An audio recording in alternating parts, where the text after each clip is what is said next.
Hello, আসসালামু আলাইকুম। আজকে আমাদের চলন ও অঙ্গ চালনার 4th ক্লাস। আজকের ক্লাস আমরা স্টাডি করব বক্ষপিঞ্জর সম্পর্কে, অর্থাৎ থোরাসিক কেজ সম্পর্কে আমরা স্টাডি করব। তো আমরা বোর্ডে যে চিত্রটা দেখতে পাচ্ছি এটা একটা থোরাসিক কেজের স্ট্রাকচার, এবং এই স্ট্রাকচার তৈরির জন্য 3 ধরনের অস্থির প্রয়োজন পড়ে। যেমন সম্মুখ ভাগে যে অংশটা আমরা দেখতে পাচ্ছি, যে অস্থিটা দেখতে পাচ্ছি, এটার নাম হচ্ছে স্টারনাম। তাহলে এই অংশের নাম হচ্ছে স্টারনাম।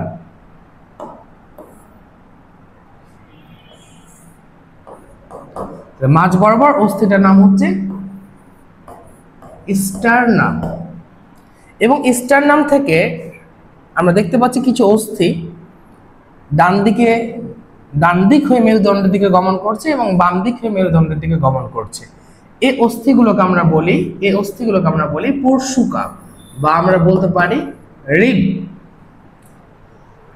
আরো যদি আমরা খেয়াল করি, এই থোরাসিক কেজ বা বক্ষপিঞ্জ তৈরি করতে যেমন স্টারনাম প্রয়োজন, যেমন রিব প্রয়োজন, ঠিক একইভাবে প্রয়োজন পড়বে একেবারে পশ্চাৎ ভাগের দিকে মেরুদণ্ডের অস্থিগুলো। এক্স্যাক্টলি বলতে গেলে এগুলো মেরুদণ্ডের কোন অস্থি? মেরুদণ্ডে তো 5টা অঞ্চল আছে, এগুলো বক্ষদেশ অঞ্চলে যে অস্থিগুলো অবস্থিত, বক্ষদেশীয় কশেরুকা। তাহলে বক্ষদেশীয় কশেরুকা, দেন রিব আর স্টারনাম, এই 3 ধরনের অস্থি দ্বারা তৈরি হয় আমাদের এই বক্ষপিঞ্জর বা থোরাসিক কেজ। পরীক্ষা প্রশ্ন করতে পারে যে থোরাসিক কেজে অস্থি কতগুলো আছে। তাহলে একটু কাউন্ট করা যাক। স্টারনাম আছে 1টি, আর রিব বা পরশুকা আমরা সকলেই জানি আমাদের ডান পাশে বক্ষের 12টা অস্থি আছে এবং বাম পাশে বক্ষের 12টা অস্থি আছে। তাহলে আমরা রিবের সংখ্যা পাচ্ছি 24টি। বক্ষপিঞ্জ তৈরি করতে যে শুধু রিব আর স্টারনাম ব্যবহার করা হয়েছে তা না, মেরুদণ্ডের অস্থিগুলো ব্যবহৃত হয়েছে, যাদেরকে আমরা থোরাসিক ভার্টিব্রা বলে থাকি। এদেরকে আমরা বলে থাকি থোরাসিক ভার্টিব্রা, যেহেতু বহুবচন থোরাসিক ভার্টিব্রি।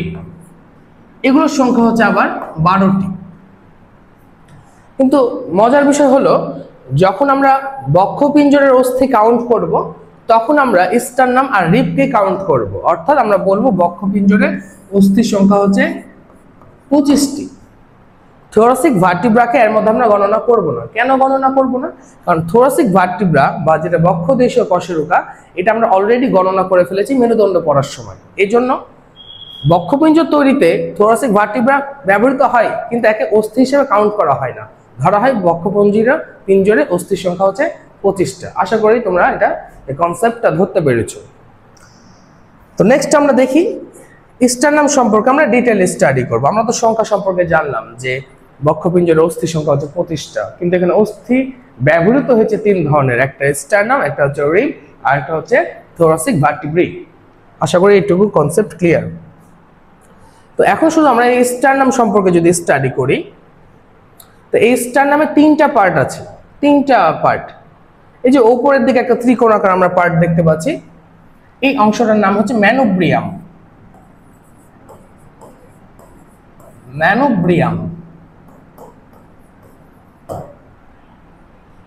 ম্যানোব্রিয়াম মানে হ্যান্ডেল লাইক পার্ট। তো এটার অর্থ না জানলেও চলবে, অন্তত এটা মনে রাখতে হবে যে স্টারনামের উপরের যে অংশটা আছে এটা ত্রিকোণাকার আকৃতি বিশিষ্ট এবং এর নাম হচ্ছে ম্যানোব্রিয়াম। দেন এই যে এখানে একটা হোয়াইটিশ একটা অংশ দেখতে পাচ্ছি আমরা, এটা হচ্ছে স্টারনামের দেহ, বা এটাকে আমরা বলি স্টারনাল বডি, বা এটাকে আমরা বলি স্টারনাল শ্যাফট।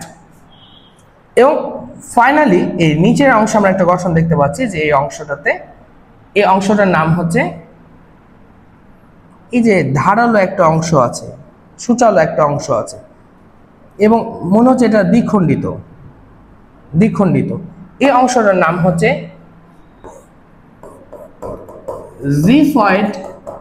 Xiphoid process. এই অংশের নাম জিফয়েড প্রসেস। তো প্রকৃতপক্ষে নাম জিফয়েড কেন হলো? আসলে নামের মধ্যে যখন ওয়াইড থাকে তখন এটা মতো বোঝায়, মতো জাস্ট লাইক বোঝায়। আর এই যে জাইফো শব্দটা এসছে জাইফোস থেকে, জাইফোস মানে হচ্ছে তালোয়ার, ধারালো কোনো গঠন, তাহলে জাইফোস মানে হচ্ছে তালোয়ার। তাহলে তালোয়ারের মতো, কারণ আমরা জানি যে একটা তালোয়ারের এই আগার যে অংশটা এটা খুবই সুচালো এবং ধারালো টাইপের হয়। তোমরা যদি একটু লক্ষ্য করে দেখো তো ওই এটাকে যদি তালোয়ার হয়ে থাকে, তালোয়ারের এই অগ্রভাগটা কিন্তু খুব সুচালো টাইপের হয়ে থাকে। তো এই স্ট্রাকচারটা কিন্তু দেখো খুব সুচালো ধরনের, এই যে খুব সুচালো ধরনের, এই জন্য এর নাম হয়েছে তালোয়ারের মতো বা জিফয়েড প্রসেস। যাই হোক, তাহলে আমরা কি কি শিখলাম? এই সেন্টারে যে পার্টটা আছে এটার নাম স্টার্নাল বডি, উপরের অংশ যেটা ত্রিকোণাকার এটার নাম ম্যানোব্রিয়াম, এবং ফাইনালি যেটা লাস্টের দিকে আছে এটার নাম হচ্ছে জিফয়েড প্রসেস। ওকে, এখন আমরা ম্যানোব্রিয়াম সম্পর্কে একটু ডেপথে আলোচনা করব। দেখো ম্যানোব্রিয়ামের ক্ষেত্রে এই অংশটা একটা মার্জিন, একটা নচ তৈরি করেছে, মার্জিন একটা গর্ত তৈরি করেছে। আমি তোমাদেরকে এর আগেও পড়িয়েছি, তোমরা যদি বিগত ক্লাসগুলো করে থাকো, যে এটা যদি একটা অস্থি হয়, এর মার্জিনে যদি একটা দাব পড়ে, মার্জিনে যদি একটা গর্ত থাকে, একে নচ বলা হয়। তাহলে এই অংশটা একটা মার্জিনে গর্ত যেহেতু এটার নাম নচ। আর এই নচটা আমরা আমরা নিজেরাও যদি হাত দিয়ে যে পয়েন্টে তাহলে ফিল করতে পারবো, এই গর্তটা আমরা ফিল করতে পারবো। এটা নেক বরাবর আছে, তাই এটার নাম হচ্ছে জুগুলার নচ। তাহলে এই গর্তটার নাম হচ্ছে, যেহেতু নেক বরাবর আছে, আমরা নেক রিলেটেড বলতে বুঝি জুগুলার, এই নেক বরাবর বা জুগুলার বরাবর গর্ত আছে, তাই এটার নাম হচ্ছে জুগুলার নচ। এটা আমাদেরকে মনে রাখতে হবে। আমরা যদি আরো খেয়াল করি, এই ম্যানোব্রিয়ামে জুগুলার নচ ছাড়াও দেখো যে এই পয়েন্টে একটা গর্ত আছে, এই পয়েন্টে একটা কার্ভ অংশ আছে, যে পয়েন্টটাতে এই পয়েন্টে একটা কার্ভ অংশ আছে, এটাকে আমরা বলি ক্ল্যাভিকুলার নচ। কেন? এটা যদি আমি একটু এক্সপ্লেইন করি, যে অংশের নাম কেন ক্ল্যাভিকুলার নচ।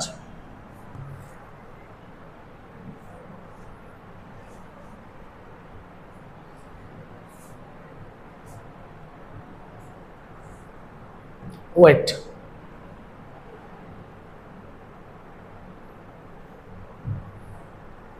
আমরা যদি এই যে দেখো এই অংশটা কিন্তু ম্যানোব্রিয়াম, এই অংশটা হচ্ছে ম্যানোব্রিয়াম, এই যে ম্যানোব্রিয়াম একটু বোল্ড করা উচিত, এই অংশটা হচ্ছে ম্যানোব্রিয়াম। তো এই যে ম্যানোব্রিয়ামের এই জায়গা হচ্ছে জুগুলার নচ, ঠিক এখানে একটা গর্ত আছে, যে এই পয়েন্ট একটা গর্ত আছে। আমি তোমাদেরকে এটা দেখাতে পারছি কিনা, আর একটু জুম করি।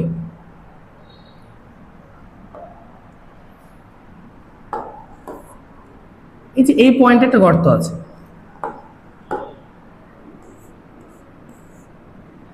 এই পয়েন্টে কিন্তু আমাদের এই যে অস্থিটা দেখছি, এই অস্থির নাম কিন্তু আমাদের ক্ল্যাভিকল। ক্ল্যাভিকলের হেড এসে এখানে কানেক্টেড হয়, ক্ল্যাভিকলের মাথাটা এই পয়েন্টে এসে কানেক্ট হচ্ছে। কোথায় কানেক্ট হচ্ছে? ম্যানোব্রিয়ামের এই কর্নারের দিকে। তো এটা যেন এখানে সেট হতে পারে, ক্ল্যাভিকল যেন ম্যানোব্রিয়ামের সেট হতে পারে, মানে স্টার্নামের সেট হতে পারে, এই জন্য কিন্তু এখানে একটা গর্ত আছে। তাহলে আমরা এই গর্তটাই স্টাডি করছিলাম, এই অংশটা, এটার নাম হচ্ছে তাহলে ক্ল্যাভিকুলার নচ। ওয়েট,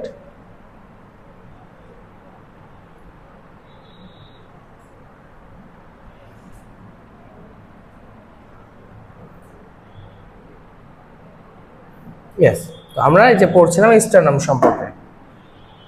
তো স্টার্নামের এখানে যে আমরা একটা গর্ত দেখতে পাচ্ছি, এটাতে এসে আমাদের কিন্তু এই যে আমাদের যেটা ক্ল্যাভিকল বলি, যে এখানে হাত দিলে যে অস্থিটা আমরা পাচ্ছি, যেটাকে মেয়েদের ক্ষেত্রে বিউটি বোন আর ছেলেদের ক্ষেত্রে কলার বোন বলা হয়, এই অস্থিটা যে ক্ল্যাভিকল, এই ক্ল্যাভিকলটা কিন্তু আমাদের স্টার্নাম, মাঝখানে যে অস্থিটা আছে আমাদের, তার কিন্তু ম্যানোব্রিয়ামে কানেক্ট হয়। তাহলে এখানে একটা গর্ত আছে যেখানে ক্ল্যাভিকল এসে অ্যাটাচমেন্ট করে, এটার নাম হচ্ছে দেখো ক্ল্যাভিকুলার নচ। এটা আমাদেরকে মনে রাখতে হবে অবশ্যই। ক্ল্যাভিকুলার নচ কোন অস্থিতে অবস্থান করছে? স্টারনামে। স্টারনামের কোন পয়েন্টে অবস্থান করছে? ম্যানোব্রিয়ামে অবস্থান করছে। আশা করি আপনারা এটা বুঝতে পেরেছেন। দেন আমরা আরেকটা জিনিস লক্ষ্য করছি এই স্টারনামের ক্ষেত্রে, যে এই পয়েন্টটাতে আরেকটা গর্ত আছে, মানে এখানে আসলে দুইটা গর্ত আছে। এই পয়েন্ট আসলে দুইটা গর্ত আছে, যে একটা অংশ হচ্ছে এই যে এই অংশটা, যেটার নাম আমরা দেখলাম যে ক্ল্যাভিকুলার নচ। বাট এর ঠিক নিচেই আরেকটা অংশ আছে, আরেকটা গর্ত আছে, এটার নাম হচ্ছে, এখানে এই গর্তটাতে কিন্তু আমরা বলি না যে 12টা হাড্ডি আছে, রিব, পরশুকা, ডান পাশে 12টা আছে পরশুকা। এই 12টা পরশুকার মধ্যে যেটা ফার্স্ট রিব, প্রথম হাড্ডি যেটা, সেটা এসে এই পয়েন্টে এসে কানেক্টেড হয়। যেহেতু এখানে সেই রিব কানেক্টেড হচ্ছে, তাই এই নচের নাম হচ্ছে কোস্টাল নচ। ঠিক এমন এখানে প্রথম কোস্টা, মানে আমরা তো জানি যে 12টা হাড্ডি আছে, যে এই পয়েন্ট থেকে 12টা অস্থি আগিয়ে আসবে, এই পয়েন্ট থেকে 12টা অস্থি আগিয়ে আসবে, কিন্তু প্রথম যেটা সেটা কিন্তু এই পয়েন্টে এসে কানেক্টেড হয়। প্রথম অস্থিটা যে এই পয়েন্টে কানেক্টেড হয়, ফার্স্ট রিব। যেহেতু ফার্স্ট রিব এখানে কানেক্টেড হচ্ছে, তাই এটাকে আমরা বলছি কোস্টাল নচ। সেম অ্যাজ এখানে দেখুন একটা গর্ত দেখতে পাচ্ছি, এই গর্তটা কোথায় অবস্থান করছে? ম্যানোব্রিয়াম আর যেটা এক্সটার্নাল বডি, এদের সংযোগে অবস্থান করছে একটা গর্ত। এই পয়েন্টে কিন্তু সেকেন্ড রিব কানেক্টেড হয়। তাহলে ফার্স্ট রিব কানেক্টেড হচ্ছে এই পয়েন্টে, এটা একটা কোস্টাল নচ। সেম অ্যাজ এখানেও একটা কোস্টাল নচ আছে, ম্যানোব্রিয়াম আর এক্সটার্নাল বডির সংযোগেও একটা কিন্তু কোস্টাল নচ আছে, এখানে সেকেন্ড রিব এসে কানেক্টেড হয়। ঠিক তেমন এই এক্সটার্নাল বডিতে এখানে আরেকটা নচ দেখতে পাচ্ছি, কোস্টাল নচ, এখানে কিন্তু থার্ড রিব এসে কানেক্টেড হয়। সেম অ্যাজ এই পাশেও আছে গর্ত, ওগুলোতে এসে এই পাশ থেকে কানেক্টেড হবে। এখানে এই যে পয়েন্টে আমরা একটা নচ দেখতে পাচ্ছি, এখানে ফোর্থ রিব কানেক্টেড হয়। দেন পরেরটাতে ফিফথ রিব কানেক্টেড হবে, দেন সিক্সথ রিব কানেক্টেড হয়। এগুলো কিন্তু সবগুলো কিন্তু কোস্টাল নচ। অ্যান্ড ফিনালি এই অংশটাতে সেভেন্থ রিব কানেক্টেড হয়। তাহলে আমরা দেখতে পেলাম একটা জিনিস, ম্যানোব্রিয়ামে 3 ধরনের নচ আছে। টপে আছে জুগুলার নচ, এই কর্নারে আছে ক্ল্যাভিকল যুক্ত হওয়ার জন্য ক্ল্যাভিকুলার নচ, এবং এই পয়েন্টে আরেকটা নচ আছে যেখানে প্রথম পরশুকা যুক্ত হয়, এটা হচ্ছে কোস্টাল নচ। ম্যানোব্রিয়ামের আর এক্সটার্নাল বডির সংযোগে অবস্থান করছে একটা নচ, এটাতে দ্বিতীয় পরশুকা এসে যুক্ত হয়। ঠিক এক্সটার্নাল বডিতে বা এক্সটার্নামের দেহতে তৃতীয়, চতুর্থ, পঞ্চম, ষষ্ঠ, সপ্তম এই পর্যন্ত পরশুকাগুলো কানেক্টেড হতে পারে। আশা করি তোমরা এই বিষয়গুলো সকলেই বুঝতে পেরেছো। যদিও তোমাদের বই একটা কথা বলছে যে ম্যানোব্রিয়ামে একটা পরশুকা যুক্ত হয়, কিন্তু 2 থেকে 7 পর্যন্ত যুক্ত হয় স্টারনামের দেহতে, এই কথাটা তোমাদের বইয়ে বলেছে। বাট এই কথাটা পূর্ণাঙ্গ সঠিক না, কারণ দ্বিতীয় নাম্বার পরশুকা এক্সটার্নাল বডিতে শুধু কানেক্টেড না, সে কিন্তু ম্যানোব্রিয়াম আর এক্সটার্নাল বডির সংযোগে কানেক্টেড। তবে এত সূক্ষ্মভাবে না পড়লেও চলে, সমস্যা নাই। আমরা মনে রাখবো যে প্রথম পরশুকা মানে প্রথম জোড়া, এ পাশ থেকেও তো আসবে, প্রথম জোড়া পরশুকা যুক্ত হয় ম্যানোব্রিয়ামে, আর 2 থেকে সপ্তম পর্যন্ত জোড়াগুলো এক্সটার্নাল বডিতে কানেক্টেড হয়। এটা আমাদের বই লেখা আছে। তো আশা করি তোমরা এই বিষয়টা বুঝতে পেরেছো। আর এখানে আমরা একটা জিনিস খেয়াল করছি যে 1 থেকে সপ্তম পর্যন্ত, এটা তো ফার্স্ট, এটা সেকেন্ড, দেন এটা থার্ড, এটা fourth, fifth, sixth and seventh. এরা কিন্তু প্রথম থেকে সপ্তম ডান পাশ এবং বাম পাশ থেকে কিন্তু পরশুকাগুলো সরাসরি স্টারনামে যুক্ত, তাই এদেরকে কিন্তু আসল পরশুকা বা আমরা ট্রু রিবস বলে থাকি। আমি একটু তোমাদেরকে দেখাই বিষয়টা। দেখো, এটা প্রথম, দ্বিতীয়, তৃতীয়, চতুর্থ, পঞ্চম, ষষ্ঠ, সপ্তম, এই সপ্তম পর্যন্ত কিন্তু পরশুকাগুলো ডান পাশ থেকে এবং বাম পাশ থেকে সরাসরি স্টারনামে কানেক্টেড, তাই এদেরকে আমরা আসল পরশুকা বলে আখ্যায়িত করে থাকি। কিন্তু আমরা আরেকটা জিনিস লক্ষ্য করছি, এই পয়েন্টটা একটু তোমাদেরকে জানানো উচিত। একটা পরশুকা কিন্তু স্টারনামে যুক্ত হয় যে অংশ দ্বারা, এটা কিন্তু একটা তরুণাস্থি। তাহলে একটা স্টারনামে পরশুকা এসে যুক্ত হচ্ছে যে অংশ দ্বারা, যে এই অংশ দ্বারা যুক্ত হচ্ছে, এই অংশটাকে কিন্তু আমরা আসলে এই তরুণাস্থি কাউন্ট করি না, এটা আসলে তরুণাস্থি। এটার নাম কোস্টাল কার্টিলেজ। তাহলে এই অংশের নাম হচ্ছে কোস্টাল কার্টিলেজ। এখানে কোস্টাল বলতে পরশুকাকে বোঝাচ্ছে, আর কার্টিলেজ মানে তরুণাস্থি। তাহলে একটা স্টারনামের সাথে একটা যখন পরশুকা সেট হয়, সে কিন্তু কোস্টাল কার্টিলেজ দ্বারা মানে তরুণাস্থি দ্বারা কানেক্টেড হয়। তো আমি তোমাদেরকে যেটা বলতে চাইছিলাম যে প্রথম সপ্তম মানে 1 2 3 4 5 6 7, এই প্রথম 7 জোড়া পরশুকা দুই পাশ থেকে স্টারনামে সরাসরি কানেক্টেড হয়। কিন্তু আমরা যদি একটু লক্ষ্য করি, এটা যদি সপ্তম হয়, একটু ওয়েট, চিত্রটা ঠিক করে নিয়ে আসি। দেখো, তাহলে 1 2 3 4 5 6 7 সপ্তম পর্যন্ত সরাসরি স্টারনামে যুক্ত, কিন্তু অষ্টম পরশুকা সপ্তমের সাথে যুক্ত,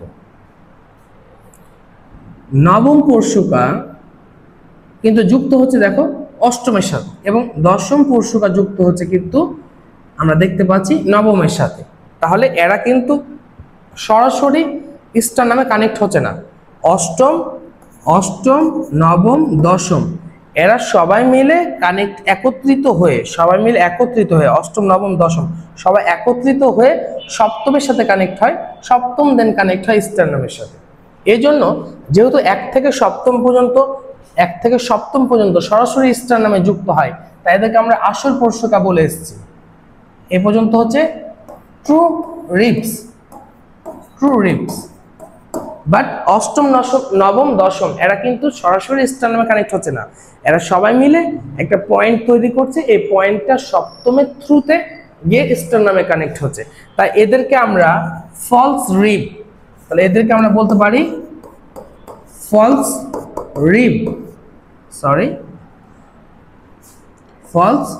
রিপস, বা এদেরকে আমরা কিন্তু এই নকল পরশুকা বলে থাকি। এবং আমরা আরেকটা জিনিস লক্ষ্য করছি, এখানে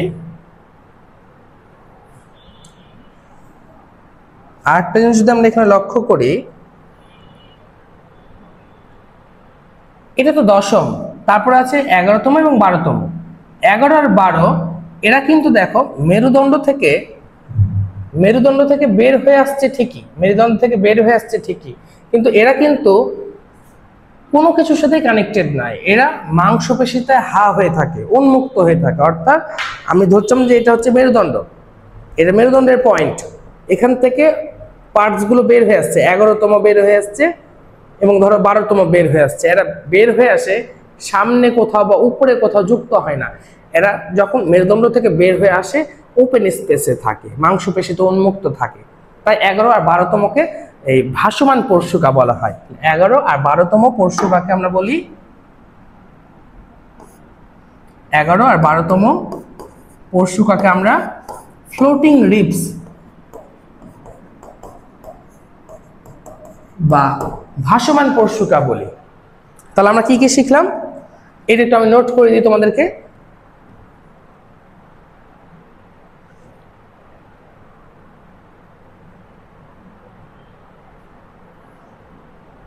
এখানে আসল পরশুকা হচ্ছে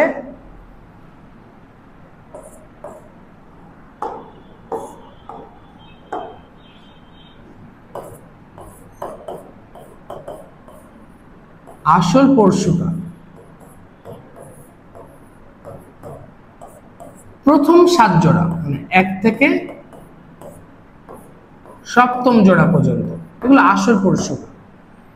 এবং আমরা দেখতে পাচ্ছি যে অষ্টম নবম দশম মানে অষ্টম থেকে দশম পর্যন্ত এগুলোকে আমরা অষ্টম থেকে দশম জোড়া পর্যন্ত এদেরকে আমরা নকল পরশুকা বলছি।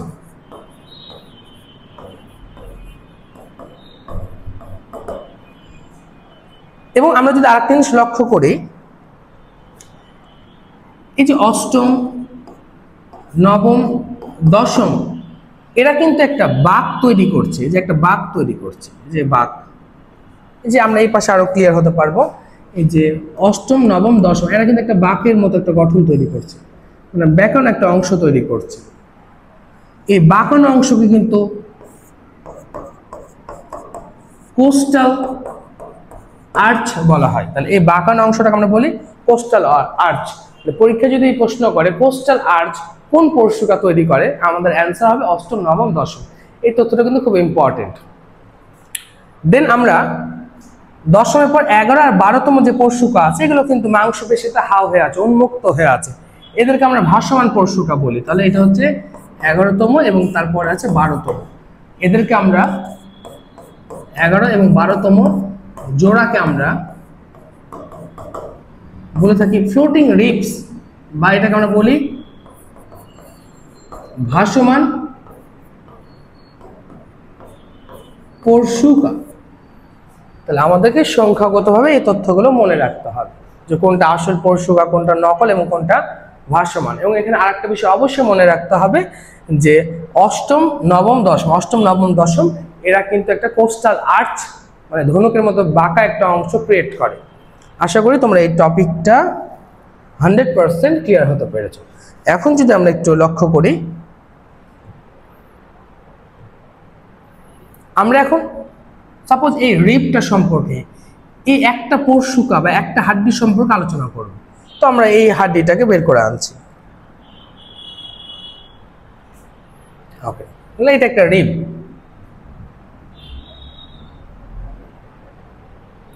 এই রিবের এই পরশুকার এই অংশটা কিন্তু এই যে এই পয়েন্টটার থ্রুতে কিন্তু স্টারনামে কানেক্টেড হয়। আমরা যে একটু আগে দেখছিলাম, দেখো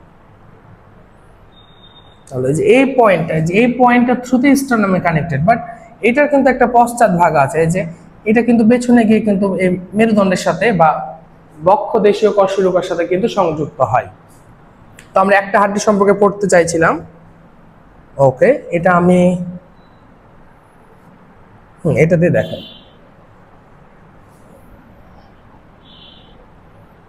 এই যে অস্থিটা আমরা দেখতে পাচ্ছি এটা একটা পরশুকা বা রিব।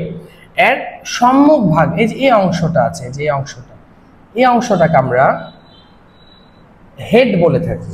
এটা সম্মুখ ভাগ না, তো এই পয়েন্টটাতে আসলে মেরুদণ্ডের সাথে কানেক্ট থাকে। যে পয়েন্ট দিয়ে মেরুদণ্ডের সাথে কানেক্ট থাকবে ওই পয়েন্টটাকে আমরা হেড বলে থাকি। তাহলে আমরা একটু মার্কিং করি, এই অংশটাকে আমরা বলছি হেড। দেন হেডের পর অল্প একটু অংশ আছে, এই যে এই অংশটুকুটা, এটাকে আমরা বলি নেক বা গ্রীবা। বাট তোমাদের বইয়ে এই হেড আর নেককে একত্রে বলা হয়েছে ক্যাপিচুলাম। অবভিয়াসলি ক্যাপিচুলাম মানেও কিন্তু মস্তক বিশিষ্ট বোঝায়। তাহলে আমরা যে পয়েন্টটা, এটা একটা রিব, রিবের যে পয়েন্টটা কানেক্টেড হয় মেরুদণ্ডের সাথে, মানে বক্ষদেশীয় কশেরুকার সাথে কানেক্টেড হয়, ওই পয়েন্টের প্রথম অংশের নাম হেড, দ্বিতীয় অংশের নাম নেক। কিন্তু তোমাদের বই এই দুইটাকে একত্রে কি বলা হয়েছে? ক্যাপিচুলাম। ওকে, দেন আমরা খেয়াল করি এখানে আমরা অনেক পার্ট দেখছি, এগুলো এমবিবিএস লেভেলে স্টাডি করতে অনেক পার্ট দেখতে পাচ্ছি। দেখো আমরা যেখানেও কিছু পার্ট দেখতে পাচ্ছি, দেখাই তোমাদেরকে। যে এখানে আমরা কিছু নাম দেখতে পাচ্ছি, যে এখানে একটা পয়েন্ট আছে, এই পয়েন্টের নাম হচ্ছে groove for subclavian vein. But এগুলো আমাদের লাগবে না, আমাদের এইচএসসি লেভেলের প্রয়োজন সম্মুখ অংশের নাম হেড, দেন পরের অংশের নাম হচ্ছে নেক। বাট এখানে একটা উঁচু অংশ আছে, তোমরা হয়তো খেয়াল করতে পারছো যে এখানে একটা উঁচু অংশ আছে। একটু ওয়েট, টিউবারকল। এখানে আরেকটা অংশ আছে টিউবারকলের পাশে যেটার নাম আর্টিকুলার ফ্যাসেট, বাট এটা আমাদের এখন কনসার্ন না। আমাদের কনসার্ন হচ্ছে এই যে এই উঁচু অংশটা যেটার নাম টিউবারকল, এই যে একটু ফাঁপা অংশ। আমি একটু দেখাই যে অংশটা আসলে এই যে এই অংশ একটু ফাঁপা, মানে একটু উঁচু হয়ে থাকে যে এই জায়গাটা, এই অংশটার নাম হচ্ছে টিউবারকল। টিউবারকল। তো তোমাদেরকে আমি বলেছিলাম যে একটা বিগত ক্লাসগুলোতে বলেছিলাম একটা অস্থি থেকে কোনো কিছু যখন বের হয়ে আসে এটাকে প্রসেস বলে, বাট একটা অস্থি থেকে অল্প একটু অংশ বের হয়ে আসলে এটাকে কিন্তু টিউবারকল বলে। তাহলে এই যে একটু উঁচু অংশ থাকে এটার নাম টিউবারকল। এর গুরুত্বপূর্ণ কাজ আছে। কেমন গুরুত্বপূর্ণ কাজ আছে আমি একটু দেখাই টিউবারকলের কাজ কি।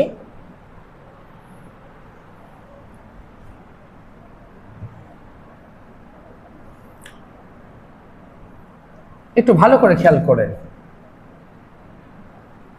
এটা যদি একটা রিব হয়ে থাকে, এই রিব, এটা রিব, এই অংশের নাম কিন্তু মেরুদণ্ডের অংশ, মানে কশেরুকার বক্ষদেশীয় কশেরুকার অংশ, এটার নাম সেন্ট্রাম। এই যে রিবের যেটা হেড, এই হেড কিন্তু সেন্ট্রামে কানেক্টেড, বাট এটা যে পেছন দিকে আগিয়ে আসছে রিবটা যে যাচ্ছে, যেতে যেতে দেখো যেখানে একটা উঁচু অংশ আছে, যে এই উঁচু অংশ এটার নামই কিন্তু আমি বলছিলাম যে এটার নাম হচ্ছে টিউবারকল। এই অংশের নাম টিউবারকল। এই টিউবারকল কোথায় কানেক্টেড, এই উঁচু অংশটা কেনই বা আছে, এটা কারণটা একটু দেখাই তোমাদেরকে। আমি যদি এই হাড্ডিটা সরিয়ে দিই, দেখো যে এই অংশের নাম, এটা তো সেন্ট্রাম, বাট এই যে আমি তোমাদেরকে বিগত ক্লাসগুলোতে পড়েছিলাম এই অংশের নাম কিন্তু ট্রান্সভার্স প্রসেস। এই ট্রান্সভার্স প্রসেসে কিন্তু একটা ফ্যাসেট, একটা গর্ত আছে, এটার নাম ট্রান্সভার্স পোস্টাল ফ্যাসেট। যেমন এই এত কনস্ট্যান্ট আর যেতে চাইছি না, আমি জাস্ট বলতে চাইছি যে এই পয়েন্টে যে সেট হচ্ছে, এই পয়েন্টে যে একটা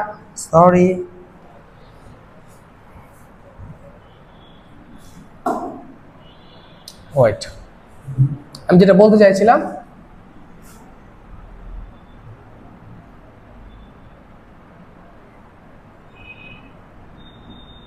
একটু ওয়েট,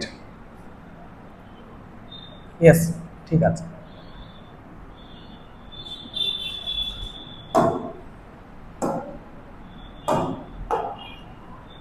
দেখো এটা তো সেন্ট্রামে কিন্তু ওই রিব বা পরশুকার হেড এসে কানেক্ট হয়, বাট এই যে রিব বা পরশুকা যে এগিয়ে আসছে এই পাশ দিয়ে আগে আসছে, এই আগে আস্তে আস্তে এই যে সামনের দিকে যাবে, এখন এই পরশুকা এখন সামনের দিকে গিয়ে স্টারনামে কানেক্ট হবে। কিন্তু কানেক্ট হওয়ার সময় এই পয়েন্টে এসে, যে এই পয়েন্টটাতে এসে একটা উঁচু অংশ রাখে, একটা উঁচু অংশ থাকে, এটাকে আমরা টিউবারকল বলি। এই উঁচু অংশটা আসলে যেটা মেরুদণ্ডের হাড্ডি আছে, যেটাকে আমরা বক্ষদেশীয় কশেরুকা বলছি, তার এই অংশের নাম ট্রান্সভার্স প্রসেস। তার এখানে একটা গর্ত আছে, এই গর্তের সাথে এই উঁচু অংশটা সেট হয়।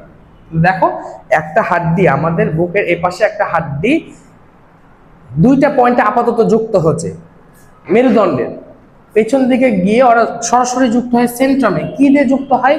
হেড দ্বারা যুক্ত হয়, কিন্তু সেম আরো শক্তভাবে ওখানে, মানে শক্তভাবে যেন সংযুক্ত হতে পারে, এই জন্য টিউবারকল দ্বারা কিন্তু সে আবার মেরুদণ্ডের আর একটা পার্ট যেটা ট্রান্সভার্স প্রসেসের ফ্যাসেট, সে স্থানেও কিন্তু কানেক্ট হয়। আশা করি তোমরা কনসেপ্টটা বুঝতে পেরেছো। তাহলে দুই পয়েন্টে কিন্তু আমরা কানেক্ট দেখতে পাচ্ছি এই পরশুকাকে আপাতত, এবং এটা কিন্তু সামনের দিকে আরেকটা পয়েন্টে কানেক্টেড, যেটা আমরা অলরেডি দেখেছি যে এই পরশুকা পেছনে দুই পয়েন্ট, একটা সেন্ট্রামে কানেক্টেড, একটা হচ্ছে ট্রান্সভার্স প্রসেসে কানেক্টেড। আর পেছনে দুইটা পয়েন্টে কানেক্টেড হলেও সামনের দিকে সে কিন্তু কানেক্টেড হচ্ছে স্টারনামের সাথে। আশা করি এই কনসেপ্টটা তোমরা 100% ক্লিয়ার। তাহলে আমরা পড়ছিলাম একটা পরশুকা সম্পর্কে। তাহলে পরশুকা আমরা দেখলাম, এই অংশের নাম হেড, দেন এরপরে আছে নেক, অনেক অংশ আছে কিন্তু আমাদের বইয়ে সবকিছু নাই। প্রথম অংশের নাম হেড, দেন অংশের নাম হচ্ছে নেক, এই উঁচু অংশের নাম হচ্ছে টিউবারকল। এই টিউবারকলের পর তাহলে এটা হচ্ছে হেড, আমি আবার লিখে দিই এটা হেড, দেন পরের অংশ হচ্ছে নেক, যেটাকে আমরা একসাথে ক্যাপিচুলাম বলছিলাম, দেন এই অংশটা, এই উঁচু অংশের নাম আমরা বললাম যে এটা হচ্ছে টিউবারকল, বাট এই অংশটা এখন দেখো এটা সোজা যেতে যেতে চলে যাচ্ছে না, তো সোজা যেতে যেতে এটা ঘুরে গেল, তাহলে এটা কিন্তু একটা অ্যাঙ্গেল। এই অংশের নাম হচ্ছে অ্যাঙ্গেল। তাহলে প্রথম অংশ হেড, নেক, দুটাকে আমরা ক্যাপিচুলাম বলি একসাথে। দেন এই অংশের নাম tubercle, this is call angle. অ্যাঙ্গেলের পর যে আগিয়ে আসছে যে অংশটা, আই মিন আমরা যদি একটু লক্ষ্য করি ভালো করে, বিষয়টা যেরকম হেড, নেক, টিউবারকল, এই পাশে না গিয়ে এটা বেঁকে গেল, এই অংশ অ্যাঙ্গেল। বাকি অংশটুকুটাকে আমরা বলি বডি। তাহলে বাকি যে অংশটুকুটা আছে, যে এই অংশটুকুটা আছে, এই অংশটার নাম হচ্ছে বডি বা শ্যাফট অফ আ রিব। এই অংশটার নাম বডি বা শ্যাফট অফ এ রিব। এবং ফাইনালি আমরা জানি, যদি এখানে এই পার্টটা দেওয়া নাই, এই সামনের দিকে, এখানে এই সামনের দিকে আছে কোস্টাল কার্টিলেজ, মানে তরুণাস্থি, যেটা দ্বারা স্টার্নামের সাথে যুক্ত হয়। এই অংশের নাম হচ্ছে কোস্টাল কার্টিলেজ। তাহলে দেখো আমাদের বইয়ে রিবের 5টা পয়েন্টের কথা বলছে। একটা হেড, নেক মিলে তৈরি করছে ক্যাপিচুলাম, এটা একটা part, tubercle second part, angle third part, body বা shaft fourth part, fifth part হচ্ছে কোস্টাল কার্টিলেজ। তাহলে এই যে এতটুকু ক্লাস নিলাম আমি, যে প্রথমে বলছিলাম যে বক্ষপিঞ্জরের টপিকটা শুরু করলাম এবং এখানে কোস্টাল কার্টিলেজে এসে পড়া শেষ করলাম। আজকের ক্লাস যদি তুমি সম্পূর্ণ কভার করতে পারো, মানে আমার ভিডিওটা যদি সম্পূর্ণ দেখো, তুমি 100% যত ধরনের অ্যাডমিশন কোশ্চেন আছে এই টপিকের উপরে, যত কনফিউশন আছে টিউবারকলের কাজ কি, মানে এই রিবের টিউবারকলের কাজ কি, এই সব কনফিউশনও দূর হয়ে যাবে। তো আজকের ক্লাস এই পর্যন্তই। আশা করি তোমাদের ক্লাসটা খুব ভালো লেগেছে। আসসালামু আলাইকুম।